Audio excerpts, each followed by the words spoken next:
안녕하세요. 행복을 꿈꾸는 초코 복덕방 TV입니다. 영상을 시청하시기 전에 구독, 좋아요 부탁드립니다.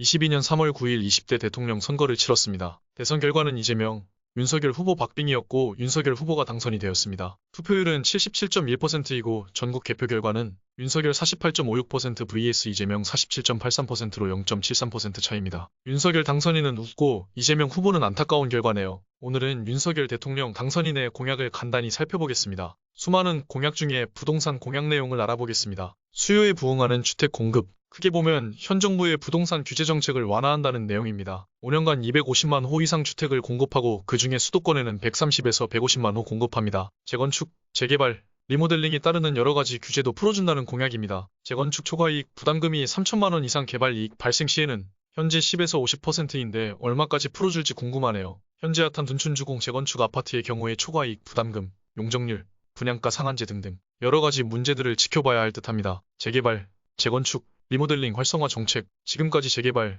재건축, 리모델링 규제로 수도권 아파트가 노후화가 진행되었어도 추진할 수가 없었습니다. 규제의 이유는 집값 안정이었죠. 많은 전문가들이 집값 상승을 예상하는 이유 중 하나는 재개발, 재건축, 리모델링 완화입니다. 규제를 완화하면 노후된 주택까지 집값이 상승할 수밖에 없습니다. 재건축 추진 시 강화 큰 걸림돌이 안전진단입니다. 이번 공약을 보면 30년 이상 노후 공공주택 정밀 안전진단 면제를 추진합니다. 그리고 재건축 초과이익 환수제 완화, 분양가 규제도 합리화시킨다고 합니다. 서울 지역에서 재건축 주택을 구입 시 청산 조건을 잘 따져보고 결정하셔야 할 듯합니다. 조합 설립 이전에 매매하여야 하지만 예외 조항이 있습니다. 양도자가 1주택자로서 10년 이상 소유, 5년 이상 거주 등등. 1기 신도시 재정비 사업, 드디어 1기 신도시가 재정비가 될 듯합니다. 용적률 문제로 많은 단지들이 리모델링으로 선회하였지만 용적률을 400에서 500%까지 풀어준다면 리모델링보다 재건축의 이익이 더 커질 듯 보입니다. 가장 먼저 분당부터 재건축이 시작되지 않을까 생각됩니다. 그 이유는 평당가가 가장 비싸기 때문에 사업성이 좋을 수밖에 없습니다. 소규모 주택 정비 활성화, 소규모 주택 정비 사업을 시행 시에 정부에서 주차장이나 용적률,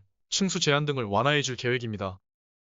주택 임대시장 정상화, 말도 많고 탈도 많은 임대차 3법, 전월세 신고제, 전월세 상한제, 계약갱신 청구권을 전면 재검토한다는 내용입니다. 계약갱신 청구권인 1+1 임대차 제도는 정말 최악인 것 같습니다. 개인적인 생각에 임차인, 임대인 모두에게 안 좋은 법률이라고 생각됩니다. 중학교, 고등학교가 3년이니 3년으로 개정했으면 지금처럼 시끄럽지 않았을 듯합니다. 등록 임대사업자 지원 제도를 재정비하고 공공임대주택을 각종 금융 지원 정책으로 활성화할 계획입니다. 부동산 세금 정상화, 부동산 세금 문제를 정상화시킬 계획입니다. 우리나라 부동산 세금은 국제적으로 최상위권에 있습니다. 취득세, 보유세, 양도세 등 정부 중과 시스템입니다. 다주택자, 2주택자 이상뿐만 아니라 1주택자에게도 과도한 세금 부담을 줍니다. 부동산 조세 제도를 개편하고 공정시장가의 기율을 2020년 수준으로 되돌릴 계획입니다. 주택대출 규제 완화, 현 정부의 가장 큰 문제는 주택대출 규제 강화입니다. 집을 사지도 못하고 팔지도 못하게 만들어놨습니다. 집값 안정이라는 목적으로 너무 많은 규제를 시행하였습니다. 집을 사고 싶은 사람들에게는 LTV, DTI, DSR,